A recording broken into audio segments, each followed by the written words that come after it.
이사야 6장은 여러분이 잘 아시는 대로 이사야가 소명을 받은 소명장인데요. 여러분 1절을 보시면 상황이 좀 그런 상황이 좀 애달픈 상황으로 시작을 합니다. 우시야 왕이 죽던 해에 내가 본즉 그렇게 되어 있습니다. 여러분 한 국가의 왕이 죽었습니다.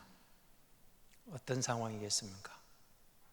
왕은 죽고 정권 교체기 혼란스럽죠. 그리고 정치적으로 긴장감이 도는 그런 상황에서 이사야가 하나님 앞에 기도하는 가운데 환상을 보는 장면입니다. 그는 그 혼란 과도기 중에 국가가 어려운 시기죠. 한 왕이 죽었으니까 성전에 향하여 예루살렘 성전에 향하여 나아가고 그곳에서 기도하다가 환상을 보게 됩니다. 근데 그 환상을 보는 가운데 그가 외치는 소리는 스랍들이 외치는 소리를 듣고 그가 외치는 이야기가 뒤에 나옵니다마는 거룩하다, 거룩하다, 거룩하다.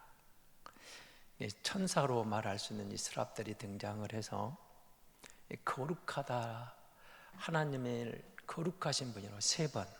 이 세 번이란 말은 의미가 있거든요.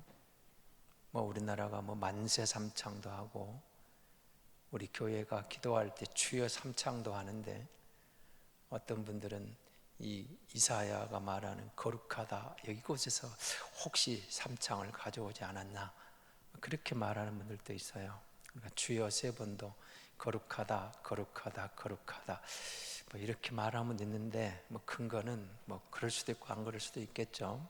그러나 세 번이란 말은 성경에서 의미가 있습니다.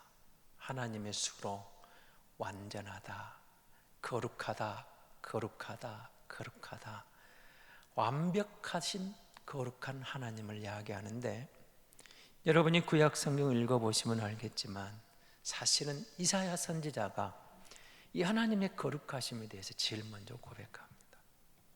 거룩하신 하나님을 고백하고 그 거룩하신 하나님을 만나고 그는 거룩하신 하나님을 이야기합니다.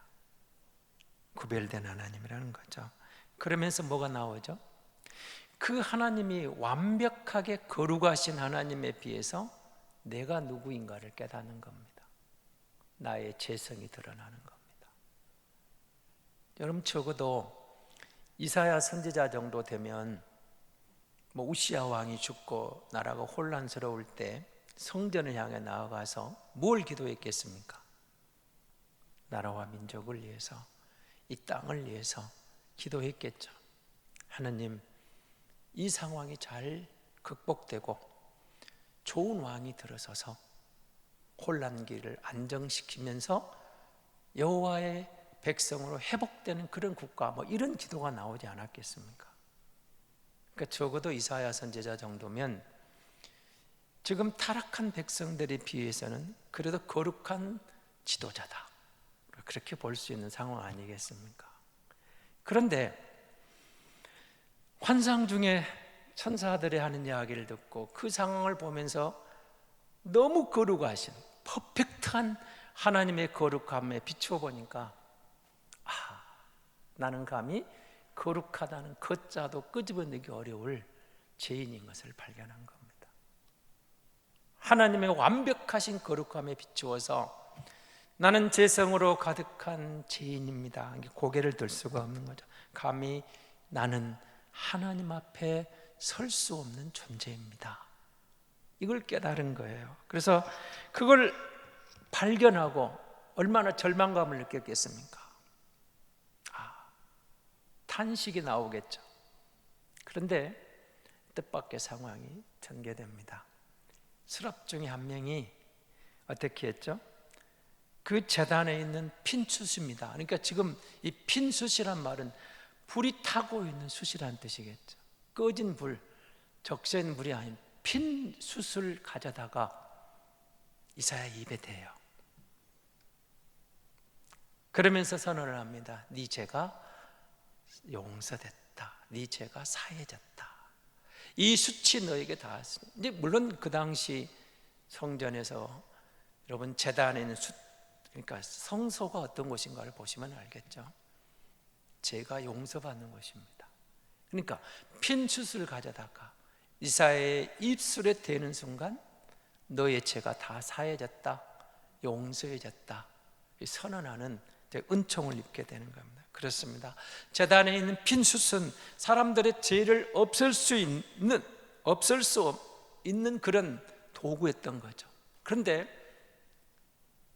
조금 우리 상황이 다르지 않습니까? 우리가 막 고백하고 울고 불고 해서가 아니라 스랍이 천사가 가서 용서해줘요. 여러분 뭘 말씀해 주시는 것 같습니까? 사실은 똑같은 말이죠. 우리가 예수 그리스도를 믿음으로 구원받는 듯이 하나님의 거룩 앞에 자신의 죄성을 깨닫고 탄식하는 이사야를 향하여 그 죄를 깨닫고 고백하고 나아가는 이사야를 하나님이 용서해 주신다는 겁니다. 하나님이 용서해 주시는 것, 그렇습니다. 그때나 지금이나 동일합니다.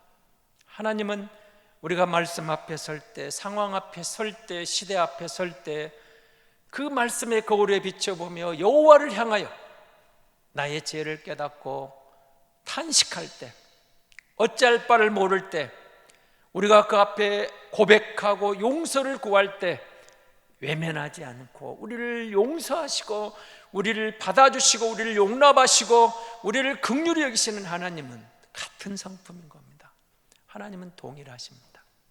이사야에게도 그의 죄를 깨닫고 고백하는 이사야를 외면하지 않고 용서해 주신 하나님, 우리에게는 우리 스스로 죄를 용서할 만한 능력이 그때나 지금이나 없습니다.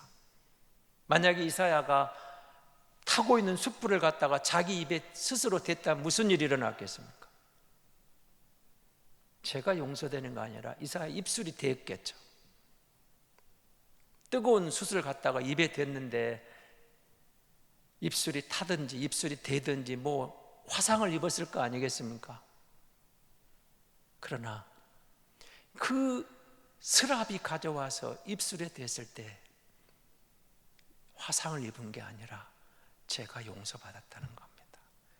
그때도 이사야 스스로 자기 죄를 용서할 만한 능력이 없었어요. 그가 비록 거룩한 선지자일지라도 하나님이 그를 받아주고 그를 용서할 때 죄가 용서받았듯이 오늘 우리가 죄를 고백하고 탄식할 때 주님이 우리를 용납해 줄 때 주님만이, 그 보혈의 공로만이 우리의 모든 죄를 용서해 주시는 줄로 믿습니다. 그때나 지금이나 하나님이 죄를 용서하시고 제거하신 분이라는 겁니다. 사람에게 있지 않습니다. 하나님으로부터 용서받은 이사야가 우리가 잘 아는 그 8절입니다. 8절. 그럼 8절 한번 같이 볼까요? 내가 또 주의 목소리를 들으니 주께서 이르시되 내가 누구를 보내며 누가 우리를 위하여 갈고 하시니 그때 내가 이르되 내가 여기 있나이다 나를 보내소서 하였더니 이렇게 나옵니다. 여러분, 하나님이 주시는 은혜를 입었어요. 죄 용서를 받았어요. 거룩하신 하나님 앞에 거룩하다 거룩하다 거룩하다 완벽하게 거룩하신 하나님 앞에 가까이 갈 수가 없는 거예요. 죄악투성이에요. 너무 거룩하시 감히 그 앞에 얼굴을 들 수 없는 존재를 깨달은 거죠. 그런데 하나님의 은혜로 자기를 용납해 주신 거예요. 용서해 줬어요. 하나님이 받아주신 거예요. 긍휼을 베풀어 주신 거예요. 그럼 여러분 무슨 생각이 듭니까? 여러분 누군가 내가 은혜를 크게 입었다, 뭔가 보답하고 싶은 게 나오지 않습니까? 여러분 그런 생각 안 든가요? 누군가 여러분에게 큰 은혜를 베풀었다, 큰 도움을 줬다. 저는 사실 그렇습니다. 뭐 이번 추석 명절에 오지 말라고 프랑카드들이 걸리고 있더라고요. 오지 마라, 안 오는 것이 효도자, 뭐 화상통화나 하자, 참 그런 프랑카드를 제가 몇 개 봤습니다. 근데 여러분, 자식들이 자라면서는 부모 은혜를 별로 몰라요. 엄마니까, 아빠니까, 당연히 그렇겠지, 그렇게 해야 되겠지 알다가 늘 말씀드리지만 자식을 키우면서 부모의 은혜를 깨닫게 됩니다. 아, 우리 엄마가 이렇게 했구나, 우리 아빠가 이렇게 했구나. 그러니까 그 은혜를 깨닫고 나면 무슨 일이 나옵니까? 그동안에 잘못한 것이 후회가 되는 거예요. 그리고 엄마 아빠의 은혜에 뭔가 보답해 드리고 싶은 마음이 생기는 겁니다. 은혜를 입은 걸 깨달으면 보답해 드리고 싶어요. 여러분, 우리가 구원받은 성도 은혜로 구원받았어요. 그러나 은혜로 구원받아서 내 마음대로, 은혜로 구원받은 저와 여러분 무슨 생각이 듭니까? 하나님을 위해서 뭔가 하고 싶은 마음이 들 때가 그러잖아요. 하나님의 은혜에 보답하고 싶은 마음. 내가 다 갚을 길 없지만, 보답할 길은 없지만, 그래도 뭔가 그분을 위해서, 그 영광을 위해서, 그의 나라를 위해서 내가 뭔가 할 수 있다면 하는 게 얼마나 감사한지를 깨달은 순간이 은혜예요. 은혜를 깨달으면 뭔가 하고 싶어요. 그분을 위해서 그 은혜에 보답하고 싶은 거예요. 이사야가 은혜를 체험하고 보답하고 싶었겠죠. 근데 마침 천상회의가 열리는 장면에서 주님이 누가 우리를 위하여 갈고, 내가 누구를 보낼고, 누가 우리를 위하여 갈고, 내가 하나님이고 우리는 삼위일체 하나님이라고 이렇게 해석도 합니다만은 뭐 그걸 떠나서 어쨌든 그런 이야기가 나올 때 이사야가 자원합니다. 하나님이 이사야를 찝어서 너 가라가 아니죠? 자원해서 내가 여기 있습니다, 나를 보내십시오. 하나님이 지금 유다 백성을 향하여 뭔가 메시지를 보내야 되는데 갈 사람이 없어요. 보낼 리가 없어요. 자원하는 사람도 없어요. 그런데 이사야가 나서는 거예요. 제가 가겠습니다, 나를 보내주십시오. 여러분, 그게 은혜를 깨달은 사람이 당연히 나오는 소위 말하는 사명감인 겁니다. 그 은혜에 보답하고 싶은 거예요. 그 은혜에 대해서 내가 가겠습니다, 나를 보내주십시오. 그런데 하나님이 이사야를 보내기는 보내는데 여러분 9절 10절에 보면 사실은 좀 뜻밖의 이야기가 등장합니다. 여러분 9절 10절 한번 보실래요? 같이 보겠습니다. 여호와께서 이르시되 가서 이 백성에 이르기를 너희는 듣기는 들어도 깨닫지 못할 것이요 보기는 보아도 알지 못하리라 하여 이 백성의 마음을 둔하게 하며 그들의 귀가 막히고 그들의 눈이 감기게 하라. 염려하건대 그들이 눈으로 보고 귀로 듣고 마음으로 깨닫고 다시 돌아와 고침을 받을까 하노라 하시기로. 여러분, 이 말이 무슨 말 같습니까? 네가 가서 전하는데 저들은 듣고도 귀를 닫을 것이다, 보고도 눈을 감을 것이다. 다시 말하면 무슨 말이에요? 너는 가봐야 실패할 것이다, 이 말입니다. 실패할 것이다. 실패할 것이다. 너의 메시지를 듣고 저들이 회개하고 가슴을 치고 돌아서는 게 아니고 저들은 귀를 닫아버릴 것이고 눈을 감을 것이고 오히려 너를 핍박할 것이다. 외면해버리는 거예요. 외면해버리는 거예요. 여러분은 어떻게 생각하십니까? 누군가가 여러분에게 심부름을 시켜요. 아니면 여러분 직장에서 큰 어떤 미션을 가지고 갔는데 실패할 것을 알고 갈 때 그 발걸음이 얼마나 무겁겠습니까? 이 가봐야 듣지도 않아. 가봐야 이거는 이미 이룰 수 없는 문제야. 실패를 뻔히 알고 가서 그 일을 해야 되는 주인공의 마음은 어떤 마음이겠습니까? 이사야의 마음은 어떻겠습니까? 그런데 여러분, 이사야가 위대하다는 것은 이런 겁니다. 그럼에도 불구하고 실패할 줄 뻔히 알면서도 불구하고 하나님의 말씀, 이게 내가 외치는 겁니다. 그걸 사명을 감당하는 거예요. 여러분 생각해보면 성공, 큰 열매, 그걸 따로 가는 것이 얼마나 발걸음이 가볍겠습니까? 같은 귀향을 하더라도 성공해서 뭔가 이뤄가지고 부모님에게 딱 보고 드리기 있을 때, 제가 이번에 이러이런 일을 이루었습니다, 내가 이만큼 올라갔습니다, 뭐가 자랑거리가 있을 때 기성길에 들어가는 자녀들의 발걸음하고, 요즘 사업도 안 됩니다, 부도 직전입니다, 회사는 문을 닫기 직전입니다, 자식들은 다 뭐가 안 되고 정말 엉망진창입니다, 짐이 한 짐이 아니라 그냥 천근만근입니다. 그런 마음으로 부모 곁을 다가오는 자식의 마음이 어떻겠습니까? 이사야의 마음은 지금 성공해서 돌아가는, 승리할 메시지가 아니라 너는 내 말을 전하는데 저들은 이렇게 될 거다. 여기 똑같은 말이 사실은 뒤에도 있거든요. 에스겔서 2장 7절 말씀을 한번 보겠습니다. 에스겔서 2장 7절에 보면 여러분 이와 똑같은 말씀이 나옵니다. 같이 보겠습니다. 그들은 심히 패역한 자라. 그들이 듣든지 아니 듣든지 너는 내 말로 고할지어다.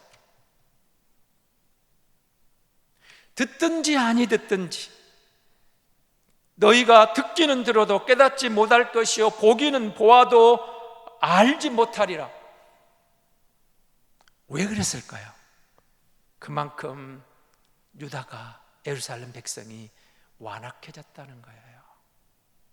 진리가 들어갈 틈바구니가 없어요. 이들이 선민인데, 이들이 거룩한 백성인데, 이들이 하나님이 구별한 백성인데, 북이스라엘이 망하는 것을 뻔히 알고 있으면서, 쳐다보고 있으면서도 그들을 반면교사로 삼아서 여호와께로 돌아왔으면 얼마나 멋있겠습니까? 더 완악해져 갑니다. 더 완악해져 가요. 그런데 이사야는 저들을 향하여 가야만 되는 겁니다. 사랑하는 성도 여러분, 하나님은 내가 누구를 보내고 누가 우리를 위하여 갈고, 저 유다에게, 예루살렘 도성을 향하여 하나님의 말씀은 전해져야만 합니다. 저들이 듣든지 아니 듣든지 하나님의 말씀은 증거되고 저들에게 일치화됩니다. 갈 자가 없어요. 이사야가 나섰습니다. 받은 바 은혜에 감사해서 뭔가 보답하고 싶었습니다. 하나님, 내가 가겠습니다. 그런데 그 길은 실패할 길이에요.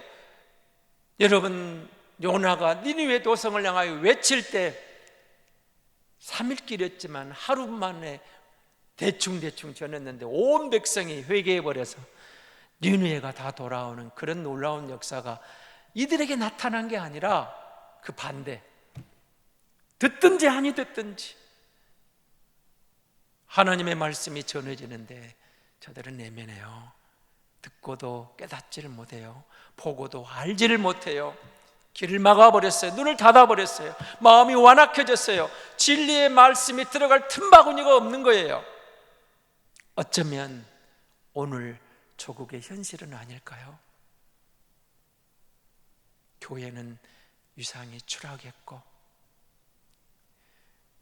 교회는 세상의 비난을 받고, 목사라는 말이 부끄럽고, 예수 믿는 것 어쩌면 부끄러울 수밖에 없는 상황이 우리를 짓눌려오는, 압박해오는 그런 상황이 현실적인 문제가 오늘 조국의 문제입니다.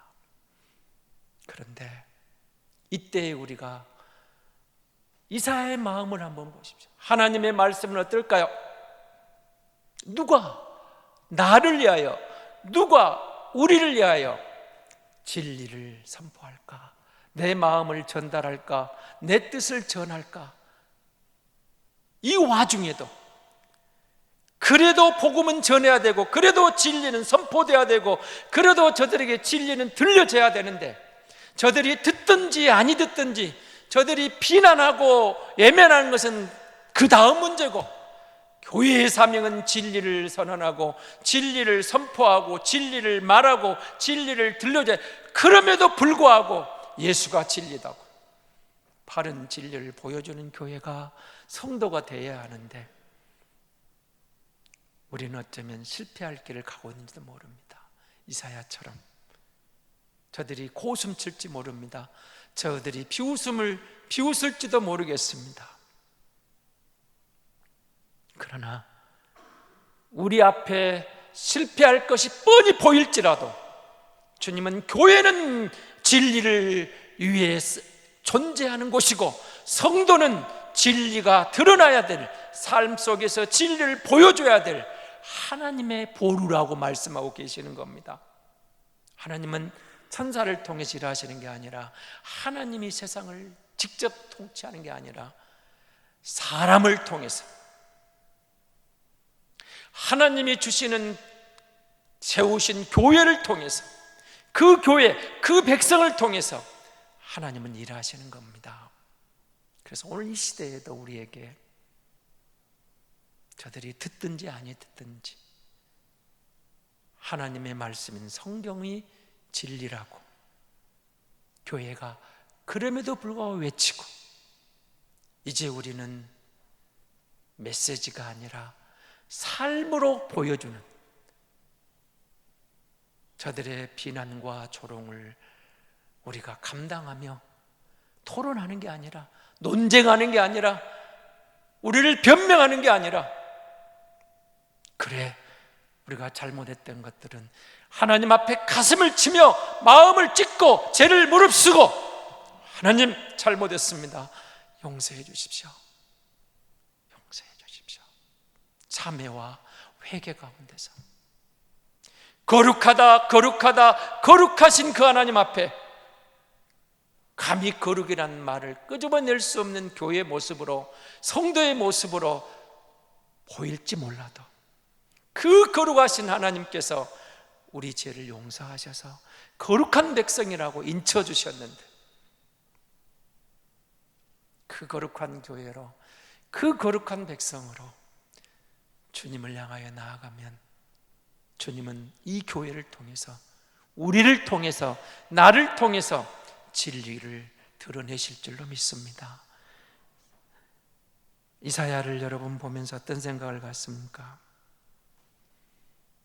다시 말씀드리지만 실패할 것을 뻔히 쳐다보면서 가는 길이 쉽지 않습니다. 저한테 그렇게 맡겨도 여러분에게도 똑같을 겁니다. 이번에 가면 좋은 일 있을 거야, 회개할 거야, 돌아올 거야, 큰 성공이 있을 거야, 큰 열매를 맺을 거야. 그게 아니고 가봐야 네가 외치지만, 네가 내 메시지를 갖고 나아가지만 저들은 안 들을 거야, 저들은 눈을 감을 거야, 뻔히 알면서도 그 힘든 길을 이사야는 갔던 겁니다. 무엇이 그를 그렇게 만들었을까요? 우리가 말하는 자아가 죽은 사람입니다. 옛사람이 죽은 사람입니다. 옛 성품이 죽었어요.